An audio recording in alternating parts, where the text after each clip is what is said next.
Olá pessoal, bom dia, tudo bem? Então vamos começar mais uma aula de Sociologia. Nós estamos encerrando, né, a última apostila, então módulo 4, capítulo 12, que fala sobre classes e desigualdade social. A gente vai trabalhar hoje basicamente com a página 6, a página 7 e a página 8, ou seja, a gente vai bater um papo sobre desigualdades no sistema capitalista e falar um pouco sobre dois conceitos da sociologia: o conceito de igualdade simbólica e o conceito de segregação simbólica. Beleza? Então é o seguinte, o autor começa falando sobre a desigualdade no sistema capitalista, tá? E no primeiro parágrafo ele já trata o seguinte: esse capítulo trata de um assunto que gera intermináveis discussões sobre a existência ou não de excluídos sociais, né, e a desigualdade.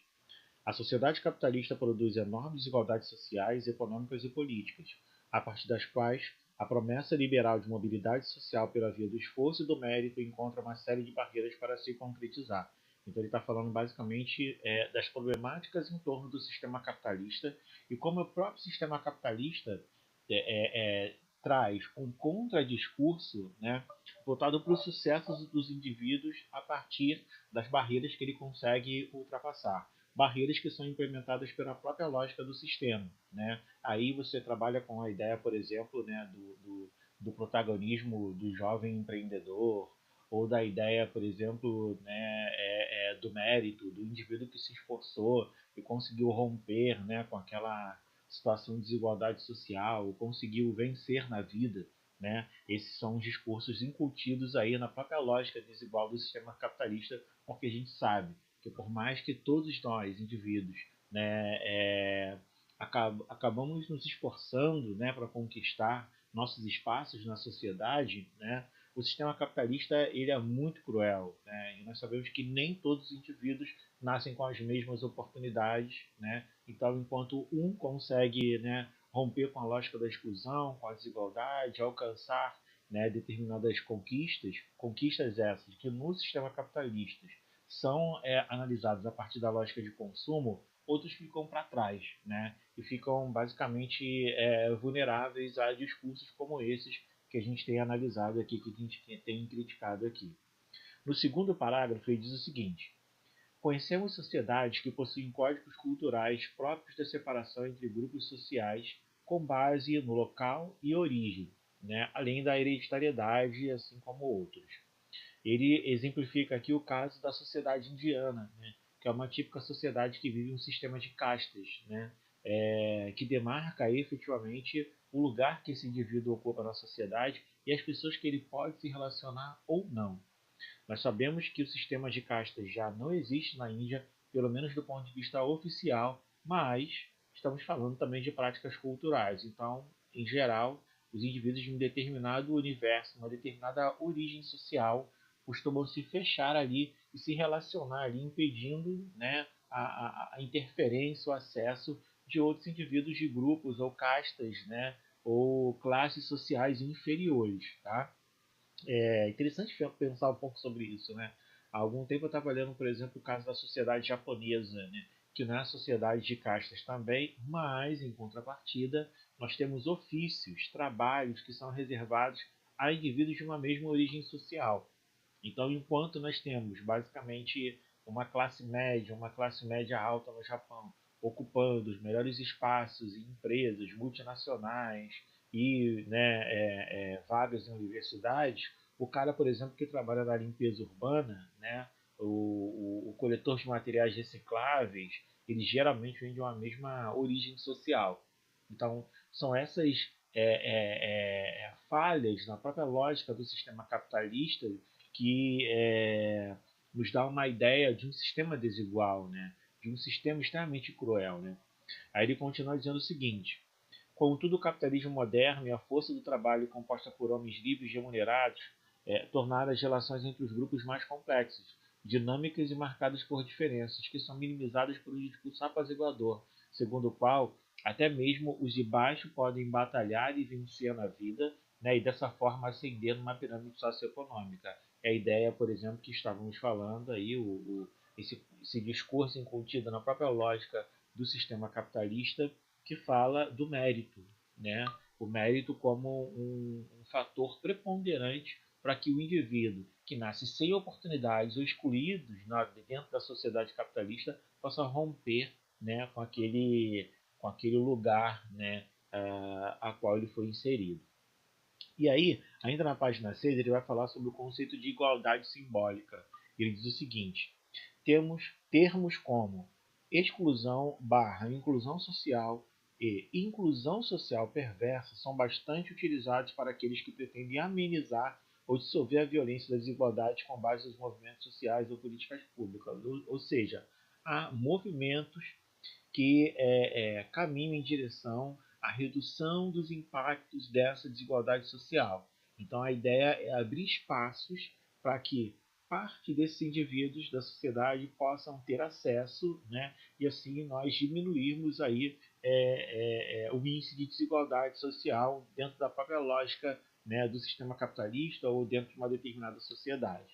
E ele continua dizendo o seguinte: tais termos podem ser utilizados para além do limite da lógica capitalista e da divisão social do trabalho, afinal abrange até mesmo os estigmas físicos e sociais que conduzem os estados de marginalização.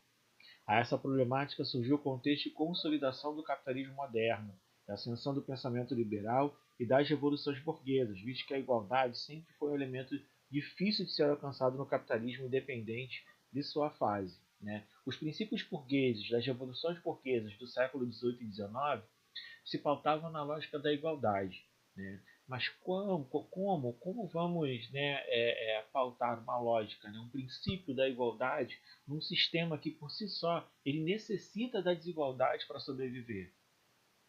Então, o que busca, né, em termos de igualdade a essa burguesia dos séculos XVIII e XIX é uma igualdade jurídica, né? É uma igualdade de consumo.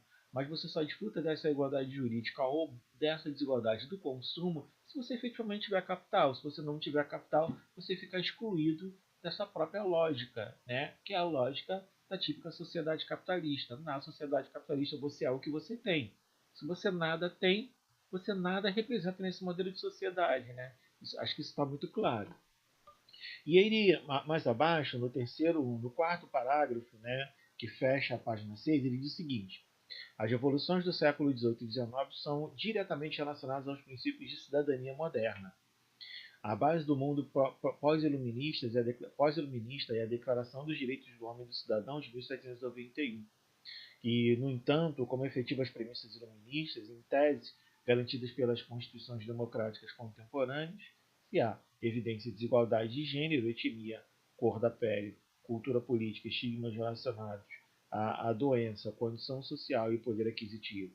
Né? Como? Como é que a gente vai falar de uma sociedade fraterna, igual? Né? Como é que vamos falar da Declaração dos Direitos do Homem e do Cidadão se essa sociedade, por si só, ela já delimita, né, o não lugar dos indivíduos?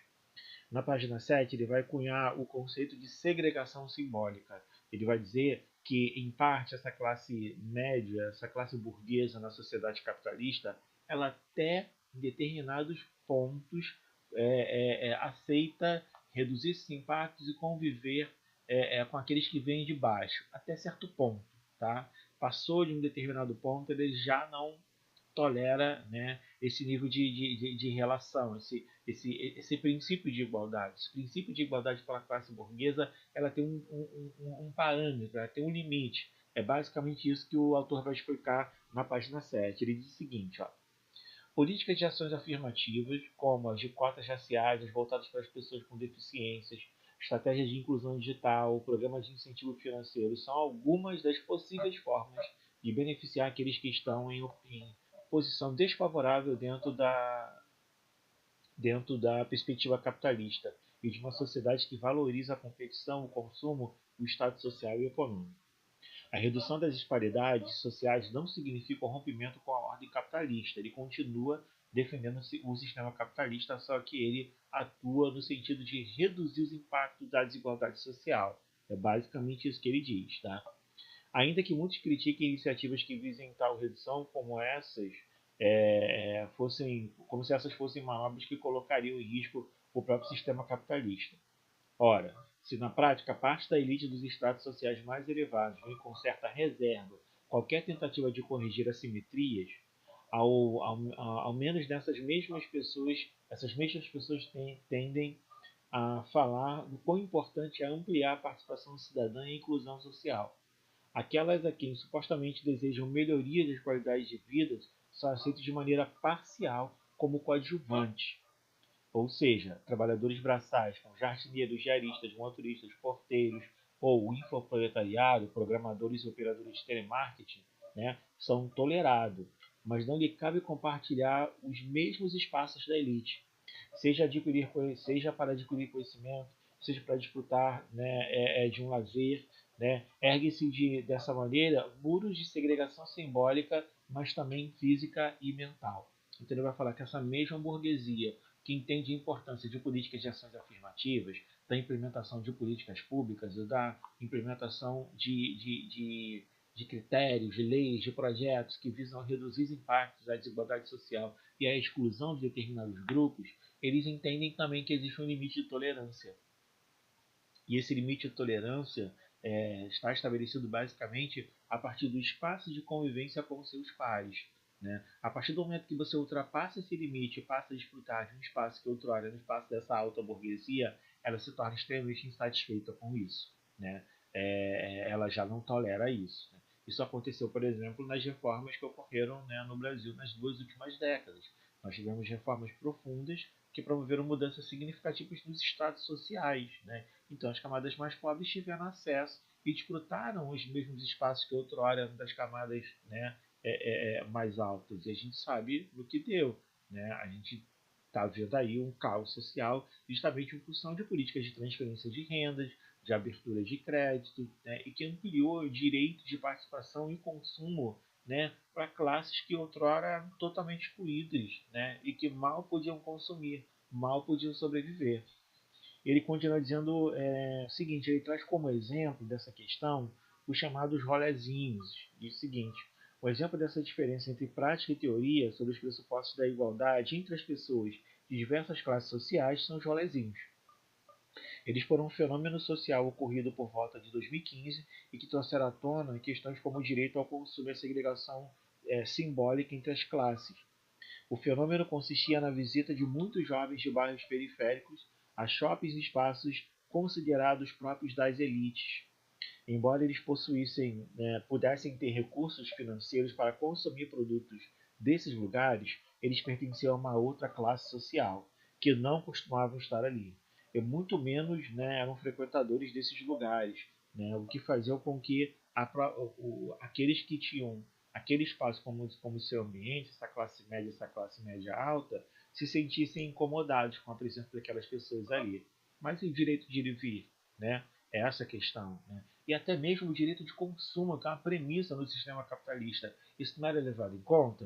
Né? Isso não impedia, por exemplo, daqueles jovens serem perseguidos pelos guardas, ou de não ser tão bem atendido por um atendente de loja, se esse atendente fosse, né, receber um burguês, um morador da classe média alta. Ele continua dizendo o seguinte: as questões principais a serem consideradas sobre o tema são a possibilidade de todos terem direitos ao consumo e a ideia de que todos devem ter direito a frequentar todos os lugares. Afinal, se uma pessoa tem direito para se tornar consumidora de determinada marca, não há motivo para que ela, né, não a consuma. Entretanto, o que ficou claro é que, embora tenhamos aí o direito ao consumo, por meio dos espaços frequentados ou das marcas consumidas, a diferença entre os grupos sociais passam por critérios de segregação que são muito sutis. Ele continua dizendo o seguinte: o problema não está no fato de que os fenômenos como os rolezinhos e o funk ostentação, o problema está no fato, de que fenômenos como os rolezinhos e o funk ostentação mostram para aqueles com menor poder aquisitivo que também querem participar do circuito do consumo estimulado justamente pelo capitalismo, que oferece às elites os seus benefícios, mas negligencia aí diversas parcelas da sociedade. Esse choque de realidade é muitas vezes ocultado pela maneira cordial como se dão as relações. Às vezes o conflito, e que nada tem a ver com a transformação radical da ordem vigente, fica escancarado. Isso ocorreu, por exemplo, em 2010. Ele dá um exemplo de um bairro da classe média alta, em Higienópolis, na cidade de São Paulo, onde a prefeitura planejou a instalação de uma linha de metrô no bairro. E os próprios moradores foram contra a ideia da linha de metrô, porque entendiam que um ramal de metrô no bairro ia trazer um grupo que não era efetivamente dali. E as pessoas, os moradores do bairro, não utilizavam o metrô. Quem utiliza o metrô? Quem utiliza o metrô é a classe trabalhadora, né? E eles entendiam que aquele espaço não era um espaço da classe trabalhadora. Eles entendiam que aquele espaço não era um espaço para ser frequentado, né, por pessoas que utilizavam, por exemplo, o transporte público, o próprio metrô, e portanto foram contra, né, o projeto. Mais abaixo eu vou deixar um exercício para vocês fazerem. É um curta-metragem chamado Hiato, que se torna uma experiência social, né? Um, um produtor, ele alugou um ônibus e lotou esse ônibus de sem-teto e levou esses sem-tetos até o shopping do Rio Sul, aqui em Botafogo, né, na zona sul do Rio de Janeiro. E eu gostaria que vocês analisassem com base nesses dois conceitos, mas mais especificamente falando no conceito de segregação simbólica, por que aquelas pessoas sofreram, né, aquele tipo de reação, né, dos lojistas do shopping, dos guardas do shopping. Por que aquilo aconteceu?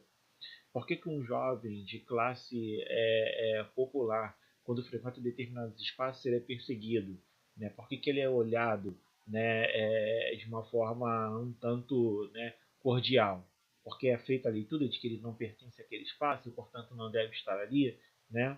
Se já foram, por exemplo, no sei lá, no Shopping Leblon, que é um shopping, por exemplo, que nem praça de alimentação tem, né? A gente percebe na própria dinâmica do shopping o quanto aquele espaço é um espaço daquele grupo ali do Leblon, da classe média alta do Leblon.